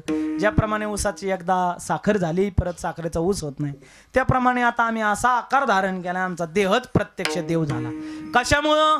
कारण आम्हाला सर्व पदार्थाविषयी पांडुरंग, सर्व पदार्थाविषयी वैराग्य झालं आणि त्या वैराग्याचा परिणाम आम्हाला सगळीकडे परब्रह्म नाव पांडुरंग दिसतात. तुका म्हणे अवघा जोग, सर्वागटे पांडुरंग. जोग या शब्दाचा अर्थ आहे वैराग्य. आम्हाला सर्व पदार्थाविषयी वैराग्य झालं. त्याचा परिणाम असा झाला की आम्हाला आता सगळीकडे पांडुरंग दिसतो. पांडुरंग ध्यानी म्हणी, पांडुरंग ध्यानी, पांडुरंग म्हणी, जागृती स्वप्ने पांडुरंग. आम्हाला सगळीकडे आता पांडुरंग दिसतोय. म्हणून आता आम्ही वैराग्य धारण केलं आणि त्या मुक्ती नावाच्या बालिकेनं आम्हाला वरलं. वैराग्य धारण केलं का मुक्ती नावाची बालिका त्या वैराग्यवान पुरुषाला शोधत शोधत येते. माऊली ज्ञानोबराय बोलतात, हे गुणकुसुमांची माळा घेऊन आले मुक्ती बाळा, वैराग्य निरपेक्ष किवसिता असे. शोधत शोधत येते ती मुक्ती नावाची बालिका. तुकाराम महाराज म्हणतात ना, तुका म्हणे मुक्ती परिणिली नोवरी आता दिवसाचारी खेळ मिळे. आता माझं लग्न ठरलंय, तिने मला वरलंय, मी नाही तिला वरलं. कोण? तिचं नाव म्हणजे मुक्ती, म्हणजे मोक्ष. म्हणून आम्ही मोक्ष स्वरूपाला प्राप्त झालो. आता जन्माला यायचं नाही, मरायचं नाही. सर्व पदार्थाविषयी वैराग्य. महाराज असं कोणत्या साधूच्या ठिकाणी होतं? अशा आदरणीय पोपट महाराजांच्या ठिकाणी सर्व पदार्थाविषयी वैराग्य. आदरणीय कोंडाजी बाबा डेरे सर्व पदार्थाविषयी वैराग्य. आदरणीय वाजवणे बाबा सर्व पदार्थाविषयी वैराग्य. तुम्ही सगळ्यांनी त्यांना तोंड भरून पाहिलंय. त्यांचा नियम तुम्ही तुमच्या हृदयात कोरलाय. असे तुम्ही सर्व साधू महाराज. आमचेही एक साधू सद्गुरू जोग महाराज. जोग या शब्दाचा अर्थ वैराग्य. किती वैराग्य! त्यांची मामांची भाची जेवायला वाढत होती. किती वैराग्य! वाढता वाढता जोग महाराज पण शेजारी बसले होते. वाढता वाढता ते म्हणले, महाराज भाकर देऊ? तर जोग महाराज म्हणले, आधी वाढली नसेल तर वाढा. म्हणजे जेवताना सुद्धा भान नव्हता अगोदर खाल्ली का काय भाकर. याला म्हणावं वैराग्य. नाही तर काही काही गडी वाडी मागच जाऊ देत नाही. वाडा वाडा वारकरी त्याला म्हणतात, वाडी माग जाऊ देत नाही. जोग महाराज वैराग्य महाराज, किती वैराग्य. देह प्रत्यक्ष झाला देव. वैराग्य त्यांनी 1915 साली 17 संस्था स्थापन केली. त्याच्या अगोदर मोठा सप्ताह केला आनंदीत. आत्ता जसा 2017ला मोठा सप्ताह झाला ना आनंदीत, तसाच सप्ताह केला जोग महाराजांनी. मग त्या सप्ताहाला भेट देण्याकरता सिन्नरचे बस्तीराम शेठ सारडा आले. किती वैराग्य महाराज. आल्यानंतर ते तसे आले ना, मित्राकडे जाताना काही रिकाम्या हाताने जायचं नाही. मग ते 1 लाख रुपये घेऊन आले. 1917ला 1 लाख रुपये घेऊन आले. म्हणले महाराज बरं आणल्या देऊन टाकायचे ना. काही लोकांना जवळ ठेवायचा बिल आहे ना. पावती पुकारतेत पण पावती जमा नाही करत दिलेली रक्कम. ते जे पावतीवाला आहे त्याच्या मागं फिरतं. दाऱ्याला गेलं, अहो दे ना तेवढी पावती, घ्या ना तेवढे पैसे, द्या ना तेवढे, घ्या ना पावती, द्या पैसे, घ्या पावती. तो त्याला 8 दिवस ताण येतो. काला झाला आणि ते बस्तीराम शेठ जोग महाराजांकडे गेले. महाराज तुमच्या सप्ताह करता मी 1 लाख रुपये आणले. काला झाला होता. महाराज संध्याकाळी म्हणले आता बस्तीराम आता काही मला ते पैसे लागत नाही आता, कारण काला झाला. सगळे काला झाला का हाला. म्हणजे टाळकरी माईकवाले सगळे वाटं लावलेत. कीर्तनकार तेव्हा काय कीर्तनकार पैसे घेत नव्हते, पण आता सगळे वाटं लावलेत. म्हणजे आता काही कोणाला पैसे द्यायचे नाही. म्हणले आता मला तुमचे काही 1 लाख रुपये नको. महाराज मोठ्या माणसाला तुझे पैसे नको म्हणलं का त्याला लय राग येतो. मोठ्या माणसाचा चहा महाराज टाळल्यावर त्याला लय राग येतो. चहा प्यावाच लागतो, डायबिटीज असली तरी त्याचं मन धरावं लागतं. आणि मग नको म्हणल्यावर त्याला राग आला. आणि ते म्हणले महाराज तुम्ही कोणाला नको म्हणताय कळतंय का तुम्हाला. जोग महाराज म्हणले म्हणजे अहो अशा दुर्भिक्षाच्या काळात 1 लाख रुपये कधी तुम्ही तुमच्या डोळ्यांनी पाहिले का. जोग महाराज म्हणले खरंय राव तुझं नाही पाहिले आणि मी देतोय तुम्ही नको म्हणता. काय म्हणावं तुम्हाला. महाराज जोग महाराज होते ते, किती वैराग्य असावं. जोग महाराज म्हणले बरोबर आहे, तुझ्यासारखा शेठ मला 1 लाख रुपये देणारा शेठ तुझ्यासारखा भेटणार नाही, हे खरं आहे तुझं. अशा दुर्भिक्षाच्या काळात मी माझ्याकडं 1 खटी कधी 1 लाख रुपये पाहिले नाही. तू देतोय तर मी नको म्हणतोय. काय म्हणावं तुम्हाला, तुझ्यासारखा शेठ भेटणार नाही तू म्हणतोय खरं. बरोबर आहे, तुझ्यासारखा शेठ भेटणार नाही. लईच झालं ना त्याचं. जोग महाराज होते. महाराज म्हणजे तुझ्यासारखा शेठ 1 लाख रुपये देणारा भेटणार नाही, पण माझं बी एक वाक्य देणार ठेव. काय, तुझ्या 1 लाख रुपयाला लात मारणारा माझ्यासारखा बॉस सुद्धा तुला भेटणार नाही. याला म्हणायचं वैराग्य. तुका म्हणे अवघात जोग. याला म्हणायचं वैराग्य घेऊनच जन्माला आले होते. देह प्रत्यक्ष झाला देव. जेव्हा आळंदी आणि पुणे, थोडस इकडे लक्ष द्या माझ्याकडं. जागरावाली मंडळी आलेत. हा जागरावालीच आहेत ना. हा बरोबर आहे ना माझं. पाहुणे आलेत का. बरं हा आता तुम्ही माझ्याकडे लक्ष द्या ना. मग ते येणारच आहेत बसणारच आहेत. तुम्ही माझ्याकडे लक्ष द्या. तुम्ही म्हणले तुमचं एवढं कसं काय लांब ध्यान, माझं लय बारीक ध्यान आहे. आता हे लाईव्ह आपलं शूटिंग चालू आहे म्हणून मी लय बारीक बोलत नाही, नाही तर मला लय बारीक ध्यान आहे. कोण काय करतंय, कोण मोबाईल काढतंय, पण ते आता शूटिंग चालू आहे. हे वाक्य कट करणार आहेत म्हणून मी हे बोलतोय. असं द्या. आणि देह प्रत्यक्ष झाला देव. पुणे आणि आळंदी याच्या मधोमध दिघी नावाचं गाव आहे. महाराज देहच त्यांचा प्रत्यक्ष देव झाला होता. आणि तिथं त्या दिघीला 2 रेड्याची टक्कर लागली. रेडे आडनावाची माणसं नाही, रेड्यांची टक्कर लागली. टक्कर काही केल्या सुटाना. लोक गरम पाणी वाटायला लागले. कोणी फटाके वाजवतंय, कोणी दगडाने मारतंय, कोणी काठी मारतंय. रेड्याची टक्कर काही सुटाना. आणि मग लोक म्हणले ही जर टक्कर अशी चालत राहिली तर आबाल वृद्ध महिला या टक्करीखाली चेंगरतील. मग त्यांनी इंग्रज अधिकाऱ्यांना बोलवलं. म्हणले हे गोळी मारा मग रेड्याची टक्कर सुटल. महाराज तेवढ्यात रेड्याचं भाग्य उजळलं. 750 वर्षापूर्वी उजळलं होतं एका रेड्याचं भाग्य. कुठं, पैठणला. तसंच रेड्याचं भाग्य उजळलं. तिथं सद्गुरू जोग महाराज आणि त्यांचे बंधू पांडोबा महाराज दोघं आले. पांडोबा महाराज म्हणले हो बंदूक धरली, गोळ्या काय मारताय म्हणले. आम्ही टक्कर सोडवतो. सगळा समाज हसला. म्हणले जिथं यांच्या अंगा उकळतं पाणी उठलं, फटाकडे वाजवले, काठ्या मोडले आमच्या, तरी टक्कर सुटाना, तुम्ही काय सोडवता. पांडोबा महाराज जोग महाराजांना म्हणले विष्णू, जोग महाराजांचं नाव विष्णू, धर्य 1 रेडा. महाराज पांडोबा महाराज म्हणजे जोग महाराजांच्या भावाने 1 रेडा धरला आणि जोग महाराजांनी 1 रेडा धरला. रेडा धरणं वेगळं, शिळी धरणं वेगळं. कायला शिळी आवरत नाही महाराजाचा, काय म्हणावा, त्यालाच वडीत नेती. मग ते आवाज येते पप्पेची आई पप्पेची. अरे लका आता कुठं पप्पेची आई, शिळीच त्याला वडीत नेते. आणि मग रेडा धरला जोग महाराजांनी 1 पांडोबा महाराजांनी 2-2 किलोमीटर वर लोटीत नेला. महाराज याला म्हणा देह प्रत्यक्ष झाला देव. पंढरपूरला हागामा भरायचा. पूर्वी, आता बी भरतो कार्तिकी यात्रेला. आणि तिथं जोग महाराज गेले, देह प्रत्यक्ष झाला देव, ऐका. आणि गेल्यानंतर तिथं हगाम्यात दरवर्षी महाराष्ट्राचा मान, महाराष्ट्र केसरीच्या स्पर्धा व्हायच्या. तिथं 5 वर्ष लागोपाठ पंजाबचा पैलवान यायचा आणि मान पटकून घेऊन जायचा पंजाबला. 6व्या वर्षी तेव्हा आलाच. आल्यानंतर सगळे पैलवान त्याने चितपट केले आणि पुन्हा महाराजाचा दंड ठोकू लागला. मी प्रॅक्टिस करतोय पण काही येईना अजून. आणि दंड ठोपटू लागला, आहे का कोणी पैलवान? महाराज त्यावेळेस तिथं जोग महाराज चालले, लोक म्हणले महाराज जरा याचा मद जिरावता का, तेवढा लय मद झाला याला. महाराज लगेच जोग महाराजांनी लंगोट केलं आणि जोग महाराजांनी उतरले हातात हात दिला आणि एकच महाराज आभाळी डाव टाकला. आभाळी डाव माहितीये तुम्हाला? नाही, कीर्तन झाल्यावर गाठ घ्या माझी. आणि मग एक आभाळी डाव टाकला आणि महाराज चितपटच केलं. चितपट केल्यानंतर पंजाबचा मान पुन्हा महाराष्ट्रात आला. 2-4 जणांनी उचलूनच घेतलं. जोग महाराज की जय महाराज घोषणा देत एकाने लगेच हत्ती आणला, एकाने JCB आणला, लगेच गुलाल बिलाल तर नव्हता JCB, पण सांगायला काय, JCB आणला, गुलाल, हत्तीवरून मिरवणूक काढल्यानंतर महाराज सरला बेटचे स्वामी तिथून चालले होते, रामगिरी महाराज. आणि जाता असताना मग ते म्हणले यांच्या हत्तीवरून का मिरवणूक काढली? म्हणले यांनी पंजाबचा मान पुन्हा महाराष्ट्रात आणलाय. असं का? लोक म्हणले महाराज खाली उतरा, हे मोठे साधू येतं, सरला बेटचे महान साधू आहे, दर्शन घ्या यांचं. जोग महाराज उतरले आणि दर्शन घेतलं. दर्शन घेतल्यानंतर ते म्हणले पैलवान हरवला. हो. आणि ते थोडे हसले, गिरी महाराज हसल्याबरोबर जोग महाराज म्हणले का हसले तुम्ही? स्मित हसले होते. काही जणांचं हसणं स्मित असावं महाराज. अरे जरा सावकाश, थोडं सावकाश हसावं. आणि मग महाराज ते स्मित हसले. का हसले? म्हणले इथला पैलवान तुम्ही पाडलाय, पण अजून एक पैलवान आहे, त्याला जर पाडलं तर मग तुम्ही काहीतरी हाय असं मी मानेन. नाव सांगा तुम्ही, आत्ताच पाडतो त्याला. म्हणले तो पैलवान आत्ता गाठ घेत नाही, शेवटी गाठ घेतो. काय त्याचं नाव? यम काळ. जोग महाराज होते ते महाराज म्हणले त्याला सुद्धा पाडीन, सांगा त्याची तालीम कुठं? या सरला बेटला गेले, बसा, पद्मासन घातलं, करा अनुलोम विलोम, करा भस्त्रिका, करा प्राणायाम केला. महाराज जोग महाराजांचा हृदयाचा एक ठोका कमी पडू लागला. महाराज शास्त्रीजी गिरी महाराज म्हणले तुम्हाला काही योग साधता येणार नाही. जोग महाराज होते ते महाराज म्हणले का योग साधता येणार नाही? योग्याचा राजा कुठे राहता सांगा मला. ते म्हणले योग्याचा राजा आळंदीला राहतो. आळंदीला आले, योग्याचा राजा आळंदीला, योग्याची माऊली माझी आले आळंदीला. आजान वृक्षाच्या बागेखाली आले, माऊली ज्ञानोबरांचं दर्शन केलं, हात जोडले.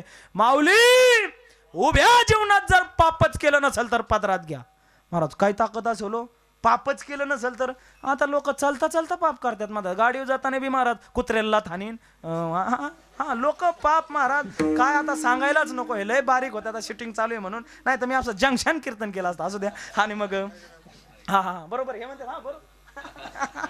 आता ऐका. आणि मग काय झालं, आले आणि मग महाराज जो माऊली ज्ञानोबा आहे स्वतः समाधीतून बाहेर आले. जोग महाराजाच्या मस्तकावर हात ठेवला. तत्वमसी आई शिवानी, एक वेळ पडता कानी, अविद्या निद्रा गेली पळवणी तत्क्षणी जागेनाला. जोग महाराजांना दीक्षा दिली आणि आपल्या जीवनातील अजून उर्वरित 22-24 वर्ष आयुष्य जोग महाराजांना दिलं. जोग महाराजांना पूर्वीचा जन्म आठवत होता. जोग महाराज म्हणले मी माऊली ज्ञानोबांचा भुई आहे. भुई म्हणजे खांदेकरी. जवळजवळ 60 वर्ष माऊली ज्ञानोबाची पालखी खांद्यावर घेतली होती जोग महाराजांनी. त्याचाच प्रसाद महाराज जोग महाराजांना आयुष्य दिलं पुढचं. आणि मग आल्यानंतर काय माऊली ज्ञानोबारांनी पुढे प्रार्थना केली की काय आता उर्वरित देह इथंच ठेवणार. क्षेत्र संन्यास घेतला, इकडे नाही मी देह ठेवणार. घेतलाच क्षेत्र संन्यास. आणि शेवट आयुष्याची ज्योत फक्त आळंदीत सोडायचा प्रण केला. साधूंना विश्वास दिला. साधूंना सुद्धा ग्वाही दिली की मी मरण जिंकतो, मी काळावर विजय मिळवतो. आणि शेवटी अंतकाळ जवळ आला. पुण्याला नेलं. डॉक्टरनी सांगितलं आता काय अंतकाळ जवळ आला. आणि महाराज बोलायचेच बंद झाले. जोग महाराज त्यांच्याबरोबर मामासाहेब दांडेकर होते. म्हणले यांचा प्रण आहे की देह आळंदीत ठेवी, आणि ह्यांनी जर इथं देह ठेवला तर मला लोक काय बोलतील. जर जोग महाराजांनी देह पुण्यात ठेवला तर काय म्हणतील. प्रेतच आणलं बा जोग महाराजांचं. काय करावं महाराज. सोनोपंत गैवरले. त्यावेळेस जोग महाराज पुन्हा उठून उभं राहिले. सोन्या घाबरू नको, जिवंत राहील, चल आळंदीला घेऊन. मग महाराज घोडागाडी केली आणि आळंदीत आले. आळंदीत दगडी पुडावर आवाज आला, दड दड दड दड. म्हणले सोनू आली का आळंदी? जोग महाराजांकडे पाहून सोनू पंत म्हणतात हो महाराज आली आळंदी. जोग महाराज म्हणतात जिंकलं जिंकलं का आले. आल्यानंतर घासवाले धर्मशाळेत थांबले. महाराज उत्तरेकडे तोंड करून बसले, पद्मासन घातलं आणि सोनोपंतांना सांगितलं जा माऊली ज्ञानोबारायांचं तीर्थ घेऊन या. माऊली ज्ञानोबारायांच्या समाधीवरचं तीर्थ सामान्य समजू नका.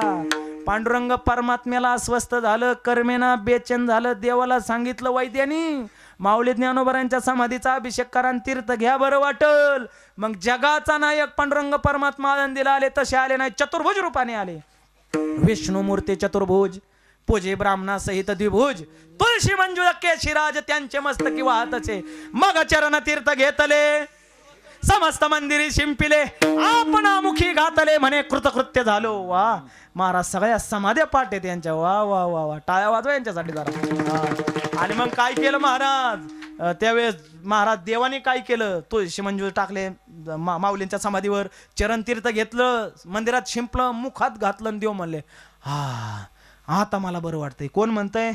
पांडुरंग परमात्मा. ते तीर्थ माऊलींच्या समाधीवरचं तीर्थ सामान्य समजू नका. हे आळंदीत आम्ही सगळे राहतो, हे आम्ही इतर वेळेस आपण उगाच गुमेवानी बसवतो, आम्ही पण उभं राहिल्या. हे सगळं प्रसाद आमच्या गुरु आमच्या माऊली ज्ञानोबारायांचा आहे, दुसरा कोणाचा नाही. आणि मग महाराज ते तीर्थ आणलं, जोग महाराजांच्या मुखात घातलं. जोग महाराजांनी आपली ज्योत माऊली ज्ञानोबारायांच्या चरणात विलीन केली. याला म्हणा देह प्रत्यक्ष झाला देव. याला म्हणा काय म्हणा, याला बीज भाजूने केलेला आहे. आम्हा जन्म मरण नाही, पापामुळे जन्माला यावं लागतं. गेले होते जोग महाराज कुठं? त्र्यंबकला गेले. गंगेचा जिथं उगम आहे तिथं कुंडात स्नान करायला गेले. तेवढा एक ब्राह्मण परत आला. थांबा थांबा थांबा म्हणा काय? पापोहम पाप कर्माणम, सोडा पाप सोडा. जोग महाराज म्हणले हे ब्राह्मणा पापच केलं नाही तर सोडायला कोणाला सांगतो? काय होते महाराज? जोग महाराज याला म्हणायचं देह प्रत्यक्ष झाला देव. याला म्हणा बीज भाजूने केलेला आहे. अशी 50 उदाहरण जोग महाराजांचे सांगता येतील. तू का म्हणे अवघा जोग सर्वागटी पांडुरंग, आकारासे काहीचा ठाव, देह प्रत्यक्ष झाला देव. ज्ञानेश्वर माऊली ज्ञानेश्वर माऊली ज्ञानेश्वर माऊली ज्ञानेश्वर माऊली.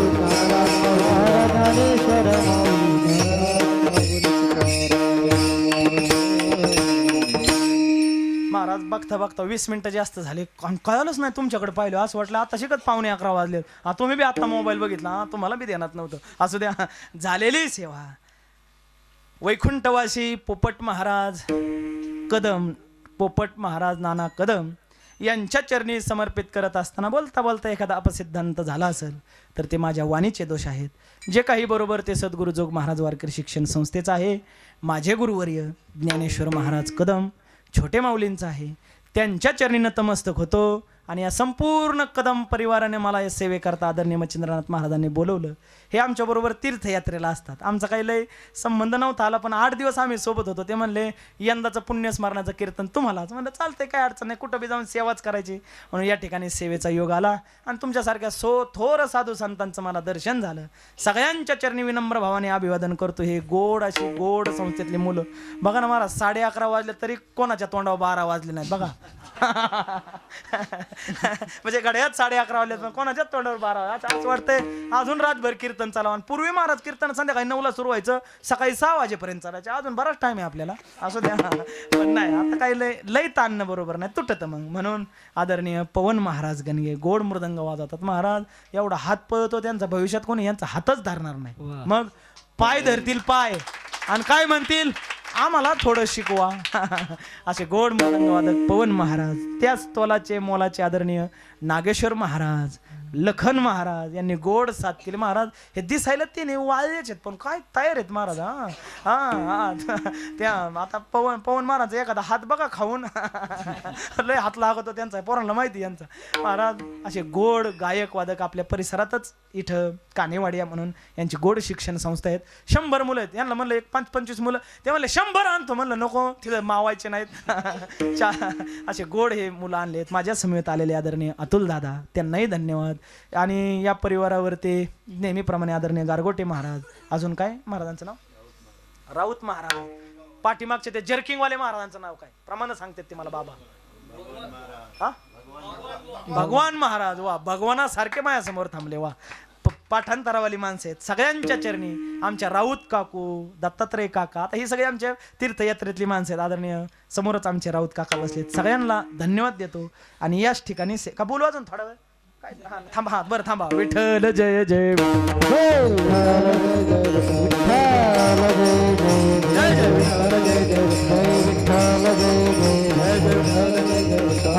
बोलिले पुरे वेळे वापुडे